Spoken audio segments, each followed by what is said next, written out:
এখানে এই সাধু বাবা জাদু করে খালি পিকাটে বিরিয়ানি নিয়ে আসে। মুরগির কথা বাদ দে, চল সাধু বাবার কাছে যাব আর তাকে মুরগিগুলো দিয়ে আশীর্বাদ নিব। এই যে মুরগি, আমি হলাম আসল সাধু, তোকে মুরগি নিতে দেবো না। আরে ভণ্ড সাধু, এই মুরগিগুলো তো আমি নিয়ে যাব।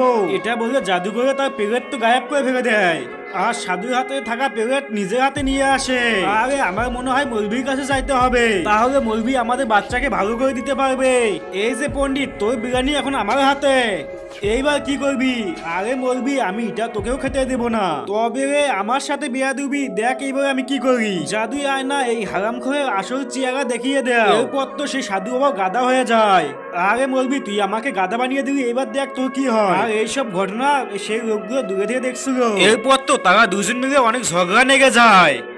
তার আগে দেখবো কে কে শয়তানকে হারিয়ে আল্লাহকে ভালোবাসেন। যারা আল্লাহকে ভালোবাসেন তারা ভিডিওটি লাইক দিয়ে চ্যানেলটি সাবস্ক্রাইব করে দিবেন, আর যারা শয়তানকে ভালোবাসেন তাদের কিচ্ছু করতে হবে না। এই যে হারাম খোরেরা, দাঁড়াও, আমি এসেছিলাম তোদেরকে মুরগি দিয়ে বাচ্চাকে আশীর্বাদ নিতে, কিন্তু তোরাই তো আসল শয়তান, তোদের কাছে কি আশীর্বাদ নেব? এই যে চলো আমরা বাড়ি গিয়ে মুরগিগুলো জবাই করে বিরিয়ানি বানিয়ে খাবো।